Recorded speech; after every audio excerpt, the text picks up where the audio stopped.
Now, through the miracles of modern technology, zany worldwide banner featuring Tom, Michelle, and Jim in an on-topic, off-topic free-for-all. Welcome to the Gun Talk After Show. It's the After Show where we get together having some fun here. We got Michelle Cleland over in the corner where she belongs. No, Jim's in the corner. Oh, Jim's in the corner today. Yes. What did he do to earn that distinction? Now, come on. Oh, you know Jim. Yeah. Jim Kinsey hanging out over there. So I tell you what, I know you guys took a field trip, and we do want to get to that, but I want to get Jeff in here because he's been on hold for a while, and he's in California. Hey, Jeff, thanks for your patience, man. Hey, no problem whatsoever. Thanks for the show, and thanks for taking my call. You bet. Didn't know you had an after show, so that's a nice thing. And your screener's a very polite and lovely person. You're in California. Are you a gun owner? Oh, yes. I'm a so-called assault weapons owner. Back in 2000, they made us register our MAK-90 type weapons, or AK type weapons, and one SKS with a non-detachable 10-round magazine. Right. And I do have some high capacities for the AK series. And, since the passage of these new laws, I'm just kind of scratching my head going, we don't know really what end is up. I've heard some talk that we may have to re-register. I was just going to say, now, they said that you could have them if they were grandfathered in, but now are they saying that you can't have them? Or are you going to have to either register your mags or turn in your mags, or what are you going to have to do here? Grandfather clause on magazines is gone. You have to either hand them off to law enforcement or remove them from the state or sell them to a firearms dealer who can... So you simply can't own them. You can't own them. Can't have them anymore. Nothing over 10 rounds. No grandfather clause anymore. Okay, so for those who don't quite get what you're saying, these have been banned and they are essentially, for all intents and purposes, being confiscated. Well, yes, anytime that you have to surrender under duress, I would call that confiscation of another kind. You can't have them. You have to destroy them, make them permanently inoperable, modify them to only accept 10 rounds permanently, or, remove them from the state, but you can't have them here, and no grandfather clause. So if you have a Browning high power with 13 rounds and you're just 3 over, you're done. No matter what it is, you are limited to 10 rounds. What are you hearing from your fellow gun owners in California? Well, unfortunately, you were talking about discussing firearms, and I don't have many people on my page. Unfortunately, I actually parted ways with somebody I called a friend over this issue when he, no kidding, a grown man, he literally was pounding his fists and screaming, I don't want to make it any easier for people to get guns, and, he's got he's going to be voting for Hillary, let's say that. And he threw a tantrum. Right. I was being polite. Well, I said, I can't hang around with people who are, maybe people who act like you should prohibit from guns. And it's interesting you say that, because I have found that often, and I know it sounds like psychobabble, but I have found a thing called projection where he knows that he is untrustworthy. And he projects that to everybody else because he loses his temper. He pounds the table and he's thinking, see, when I get angry like this, I might shoot somebody. And that's what he's thinking, unaware that, dude, there's something wrong with you. It's not about a gun. There's just something wrong with you. Well, that on top of that, he's sitting there saying, as he's smoking with his cannabis card and smoking marijuana, saying, well, this is great and the world would be much more peaceful. And I'm like, but you're stoned out of your mind and you're acting like that. Wow. So as you look at the future there, is there any way to turn California around, or is it toast? In my opinion, California's toast because the Senate so overpowers us with Feinstein and Boxer in terms of the Congress, our representatives. They don't really seem to have the weight and sway, and this is a Feinstein-Boxer state for sure. And your legislature is just heavily Democrat, and it's heavily super lib. And now you got this thing on the ballot. And, honestly, and I was talking about it earlier, if you can convince the people, if you can lie to them about what is actually going on in terms of crime or gun use or anything like that, you can get them to vote for anything. You throw enough money into advertising, you get people to select or buy or vote for any way you want. Yeah, well, the strange thing about this is they actually, on July 1st, it may be going to the ballot, but it doesn't matter. They shortcut the ballot. They didn't even take it to initiative or referendum or any of the normal processes, and they didn't even give enough time for public commentary on it. They just kind of backroom did it in a big hurry and then took their vacations, and Governor Brown's in Europe, so it just seemed like they had made up their minds, and they weren't hearing any arguments. At one point, a gentleman from the NRA was on the floor debating and said something about that we need to preserve this right, and somebody else replied that I should wash your mouth out with soap for saying that. Which is his right with the freedom of speech. I mean, you're trying to take away one with the How adult to have that, in legal proceedings where you're, having a debate over laws and finer points of laws. We're very much let down in California. If we don't have a Supreme Court that will rule on the Constitution as it was written, then there absolutely is no recourse to any of this. It will stand. There's nowhere to go with it. Yeah, and that's what I'm just completely terrified of. So we are faced with that horrible choice: remove them or destroy and surrender. Basically, they have legislated, like in Massachusetts, and other places that they're doing this. They have kind of legislated law-abiding gun owners, because when they said register them, I did. I've tried to play along, very nice. They always say, we don't want to take anything away, we just want to know where they are, which is always what they say before a few years later they come in and say, okay, now we're going to take them away, and now we can because we know where they are. Yeah, amazingly stupid. And just that, I guess they call it the totalitarian tiptoe. And that incremental. So what are you going to do? I'm not really sure what to do. I have, written to my representative or congressman, and I'm awaiting feedback from him. I've contacted NRA, and I believe there's a pistol association out here in California that's also kind of the NRA California division. Yeah, right, the California Rifle and Pistol Association. But in the meantime, you have magazines that are now illegal. As of July of 2017, they will be illegal, yes. Okay, so your choices are to comply or send them out of the state, which is complying, or to ignore them and thwart or, basically thumb your nose at the law. Basically, you've got a year to figure out what you want to do at this point. Yeah, and that, I don't take a breaking, civil disobedience is one thing, but I don't think I'd look good in orange. And, that's it. People say, "Oh, yeah, just disobey the law." Yeah, great. Okay, you're willing to go to prison over this? You're willing to give up your job and put your family at risk for this? Most people are not going to do that.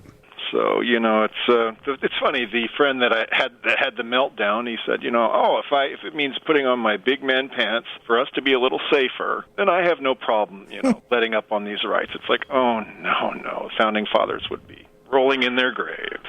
And of course, what you like to do is flip around and say, okay, are you okay giving up some of the First Amendment rights? Mm-hmm. Which, of course, he would never do. You say, look, because they are equal. They are the same. If we say, okay, pull up your big boy pants here, and we're going to have to do away with free speech within 2 miles of the state capitol building. Are you okay with that? I mean, it doesn't take speech away from everybody. It's only in a selected area, Well, it's the most ridiculous thing here in our town, Modesto, California. There's actually a box downtown, and you have to stay in it, and you can't.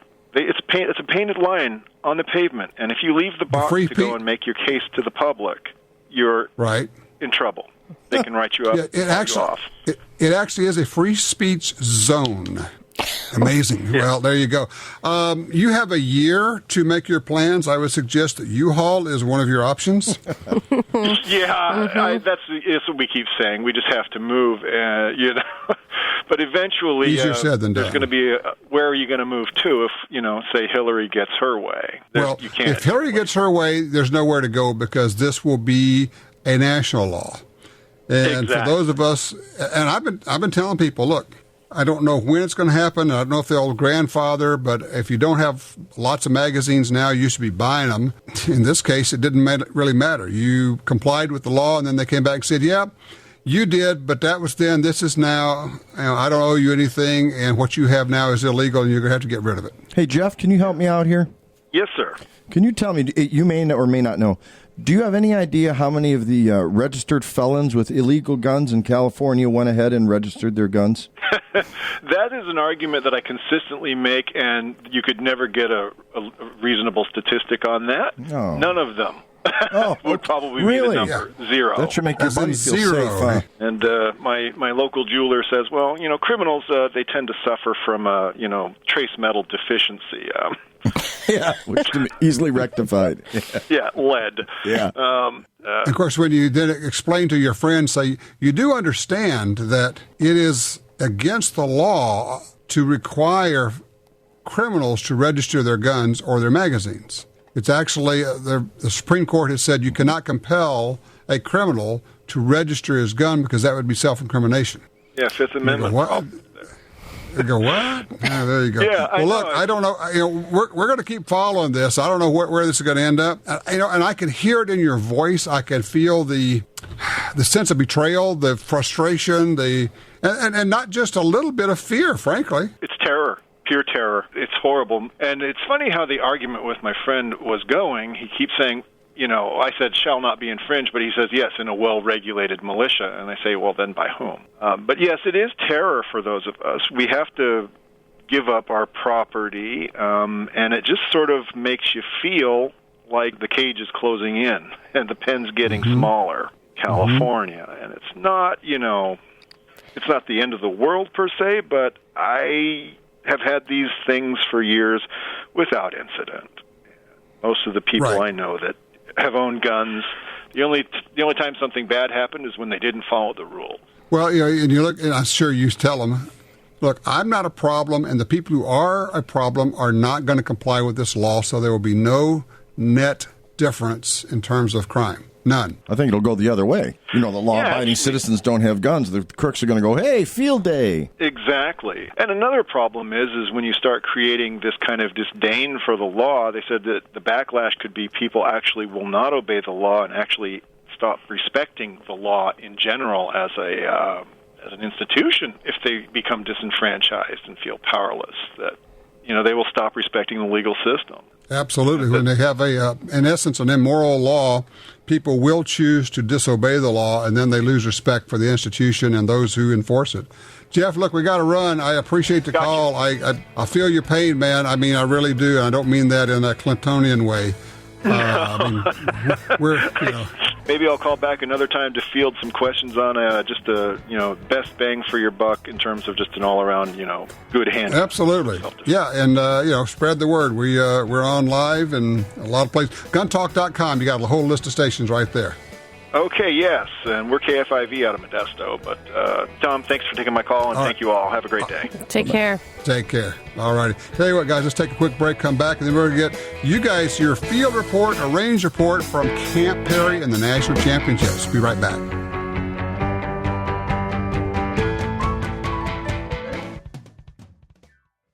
Fans of Slip 2000 EWL gun lubricant will want to try EWL 30 this summer. The thicker EWL 30 sits up, migrates less, stays wetter longer, and will not dry out. Perfect for long-term storage. It also holds up better in hotter conditions while still providing the excellent high round count performance you have come to expect from the original EWL. Slip 2000. We're all about gun care. Learn more at slip2000.com.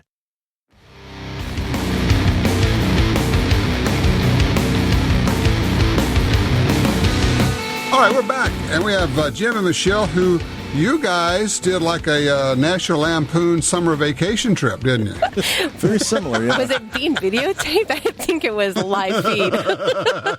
So tell everybody what you did. Where'd you go? Well, for several years, we have been discussing the fact that Camp Perry, being in Port Clinton, so close to Toledo, Ohio, happens yearly, and things happen for a good couple of months here. It starts in July, and pistols and 22 rimfires and youngsters and elders and all kinds of people in between go out there and compete. You're with the best of the best from across this country and many nations intermixed, depending on what's going on. Mr. Kenzie let me drag him to Camp Perry. I argued the whole way. He was really fussing. And Michelle, you've been there a number of times, I take it. Yes. I have been a spectator of many different sports, taking part out there for a good 25 years. So, actually 25 plus years. So, you come from a family of competitive shooters. Absolutely. They're out there every year. It was like having CPS in my car. Cleland positioning system. She just knew how to navigate right there. Oh, yeah. Back roads. All the back ways. It was great. The restrooms are over here. You need a drink. You got to go there. Yeah. but it was fantastic. And we went yesterday and spent the whole day, which we didn't anticipate in doing, but you got there and it's so cool and you just start talking to people. Well, back up. It was not cool at all. Okay, no, it was hot. 90 degrees. Camp Perry is generally hot and humid. Oh. It was not. Yeah. It was not a letdown for Jim. Yeah, I need to lose 5 pounds. I just did it. And you got these rifle shooters. Not only are they the position rifle shooters, not only are they wearing the shooting jackets, but they have to wear a sweater inside the shooting jacket, and they're out there shooting. It's unbelievable. Oh, yeah. They had a couple guys had to get IVs and stuff and took them off the line. Wow. Yeah, it was bad. Yeah, the heat exhaustion, it's real. But what was going on yesterday was a lot of instruction. The Marine Corps was there with their junior high power, and the USAMU was there with their small arms firing school. And so it was quite fascinating for us to talk to people as they came off the line. And we sat down with a group of, it was a group of 10 shooters, 5 girls, 5 boys out of Arizona. And they come with, I think they said 3 coaches. They had 3 coaches with them, and just a fantastic group of kids to talk with. And young adults, actually. They were. Well, yeah. The way they came across. I mean, talking high IQ, yes sir, no sir. How old are we talking to these kids? 13 to 17. Mm-hmm. Okay. Really impressive. The state has rules against how old they can be when they, come into the sports, but the gal that we talked with yesterday has her mindset around what she wants to do for a living, and shooting puts her in a great placement to be able to do so because she wants to go into the military. She wants to become a JAG officer. She is a junior in high school. She has a 4.6 GPA. Only a 4. And her name is Morgan Langdon. Yes. A little shout out to Morgan. Yeah, and she was just fantastic to talk to. So we talked about the media cloud that hangs over us all, that big black cloud of you're a shooter, oh my goodness. And as she says, I've never really paid attention to what the media says. Smart young lady. Yeah. She's going places. Yeah, just fantastic to listen to these kids and the respect that they had. And if anybody in this area or anybody's looking for a good weekend, a time away to go and talk to people, they're competing against one another. They're on the lines, they're shooting, but they are the most open, genuine people that you could possibly talk to. And absolutely, we say it all the time, how families are out there, and we saw it all day long. All day long, grandfathers and their grandsons. When you weren't in the beer tent, you mean? Right. There's no beer tent. Yeah, on the guard base. Yeah, right. When you're driving back, you find yourself occasionally just smiling, don't you? Oh, you say, wow, that was so cool. Well, the thing I think is great is that she's been there a million times. I've never been there. Yeah. And I've had no excuse. It just hasn't worked out. So what was your impression your first time in? Oh, I hate it. I'll never go back. I hate gun people in general. Well, first of all, I had the world's best tour guide. I mean, we'll get better than Michelle to walk you around. Yeah, really. Actually, we went on a slower day, and I'm kind of glad we did because I could envision, based on the parking spots and the layout, how crazy it gets when it's really packed. And everybody said, "Oh, you picked the perfect day to come." I'm like, I think so.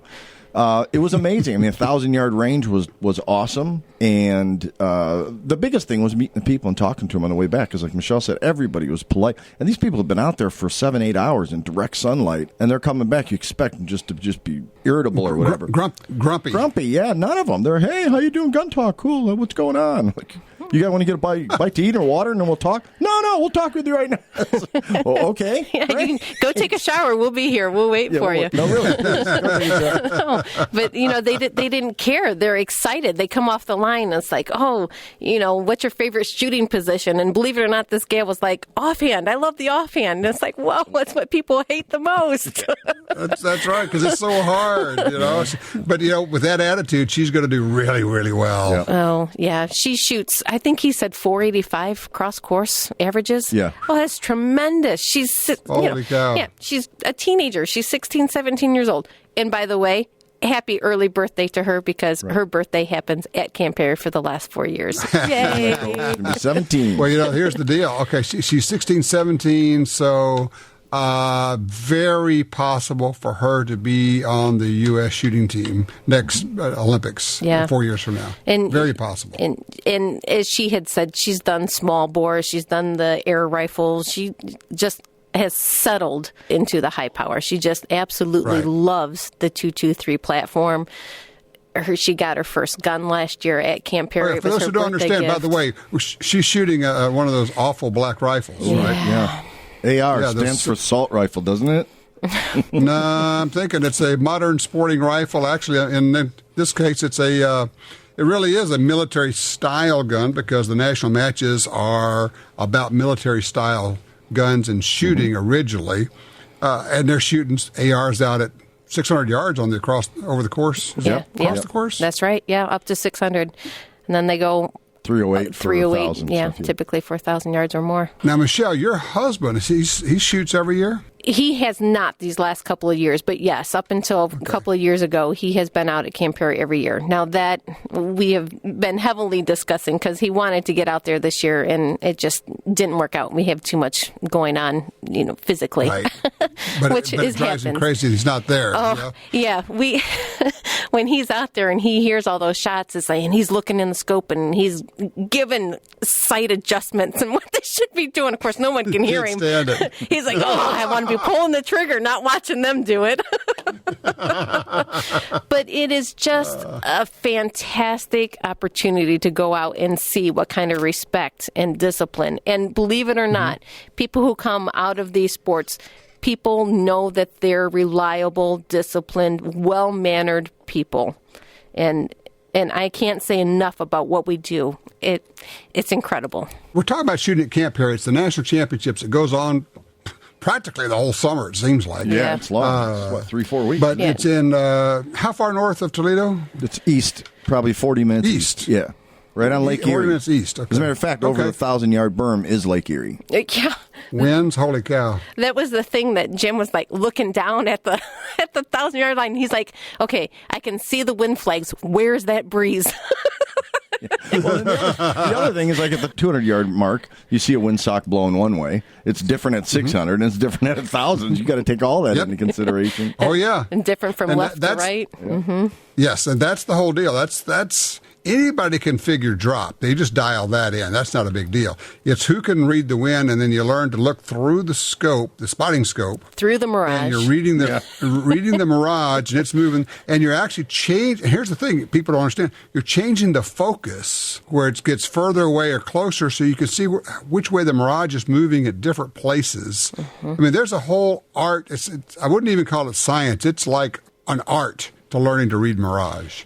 And with some of these, I mean, somebody who doesn't know what goes on, they have seconds at some points in time with the different shooting positions that you go through the course of fire with to shoot 10 shots. Yeah. So, you shoot 2 and you look real quick and you make an adjustment and you go because you only have 2 sighters. And you have 60 seconds to get those rounds off. That's a good point. You could go to one of 2 ways. You could say, okay, I'm going to shoot and then wait for the wind conditions to be the same. And you have like 20 minutes to shoot your shots if you want to do that. But the other way to go is to say, okay, what I'm going to do is I'm going to try to get a period of time where I have the same wind condition so it's not changing, get my sighters in, and then just shoot fast so that I can get all the shots into the same condition and hope that it doesn't change. Right. And so there's a bit of gamble going on there, too. Right, and then the rapid fire, they've got 2 rounds, 2 mags, one with 2 rounds, one with 8. So the first 2 are your sighters. You have to do a mag swap after 2, and then you've got the remainder of the time to get your 8 counter shots off. And we're describing a lot of different types of competition because there are... Sure. I don't even know how many different types there are, but I mean, you've even got matches that are just grands. You got, pistol, rifle, got all sorts of stuff. It's something else. It is the national matches. Hey, I'm glad you guys went. And Jim, I'm really glad you got a chance to go.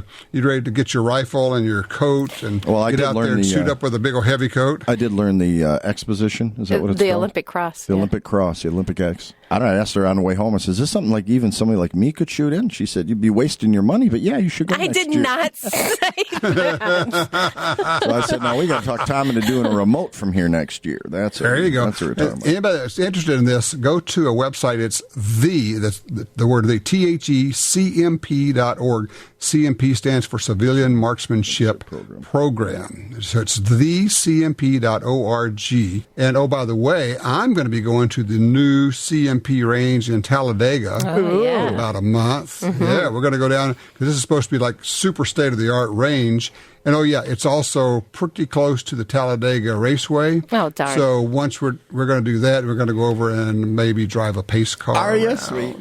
Yeah. I was just telling Jim how the new CMP down at Talladega, because they have all the electronic targets. And so you shoot a shot and you can look for at Camp Perry. They still have pit pullers, which was a whole new experience for him. That was so cool. I'm like, did you go down there? No. I didn't go into pits. No, I just was asking. Oh. I was like a kid yesterday. She's like, Jim, is there any questions you aren't going to ask me? No, I'm going to keep it. But I mean, it's cool. Well, why do they do that? Yeah. All right, did you tell him what Maggie's drawers are? No. I do have a dumb look on my face though right now. Yeah, Maggie. You know how they when they shoot in the pits and it comes up and they got the scoring circle over it. Right. Maggie's drawers is when you have a complete miss. Ah. Okay. So he was like, "Wait a minute." Say what? Somebody's throwing their drawers up on their what? I guess that's what it would look like, wouldn't it? It's pretty cool though. They've got the big berm and the concrete wall that they sit behind and. Mm-hmm. Yeah, and the bullets are going right over their heads. That's it. And I talked to a guy who was the first time he'd ever worked the pit. He shot before, but he never had a pit experience. And I'm like, so what was it? Were you scared? Was it like, it was the coolest thing in the world as long as you're sitting down.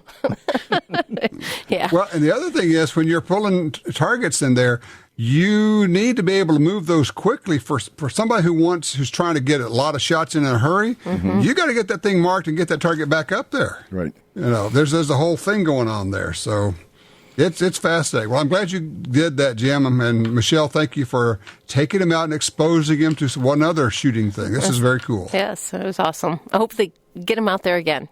You never know. You go. Well, you never know. You never know.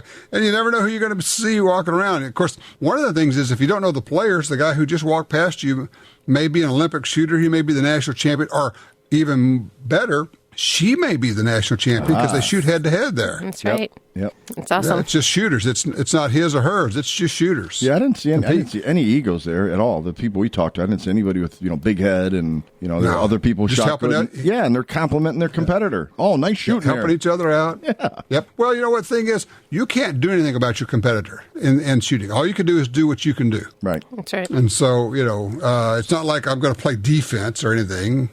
You just shoot, right. And then we see who did it best that day. He's about to shoot. Kick him. Just nudge them a little. Gosh. Doesn't take much. Well, and I think it wouldn't take much because you wouldn't come back. That's right. You'd be uninvited. I think permanently DQ'd. I think that was the other thing that Jim was just so taken aback by was how safe all the conditions were. You know, I mean, they have the PAs and the pits are sealed and no one advances, and you know, you're moving from yardage line to yardage line, and you have very expensive gear sitting out there, and nobody messes with anything. We're just honest. Oh, heavens, believe it or not, we are honest, law-abiding citizens. I mean, I can't even imagine anybody going over and touching a gun. Oh, no. Just no one would ever do that. No. There's this guy, I'm guessing, you know, I don't know what a rig costs, $6-7 by the time you get your rifle and scope and everything else, and probably more than that. And everybody has their little carts and stuff, except the one guy that backpacked it and ran both directions. Right. I'll never understand that, but okay.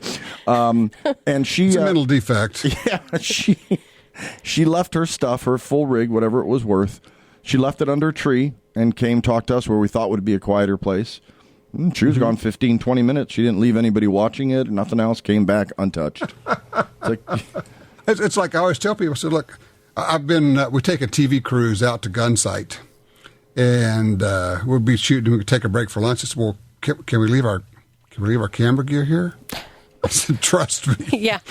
You know, no one here is going to touch anything. That's right. I mean, everybody here has a gun, and it's just as polite as it can be. Don't worry about it. Yep. Amen. So there you go. Well, that is great. I thank you guys for the Uber range report. That is very cool because that is the Uber range for sure. No doubt. Yeah, yes, it is. Doubt. Highly recommend it. There you go.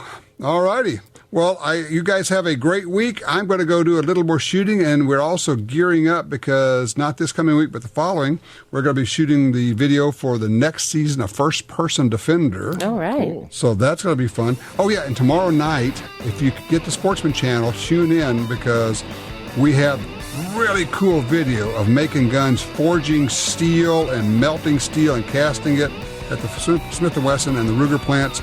It is really neat. It was a fun trip. Gun Venture on Sportsman Channel. Sweet. That is Monday night. We'll tune in. Very good. You guys have a good week. See you next time. Be safe. Bye, Tom. Tell your friends about the Gun Talk After Show, a more informal setting featuring Tom, Michelle, and Jim commenting on topics that are important to you. Available on iTunes and other podcatchers, and the Gun Dealio smartphone app for iPhone and Android.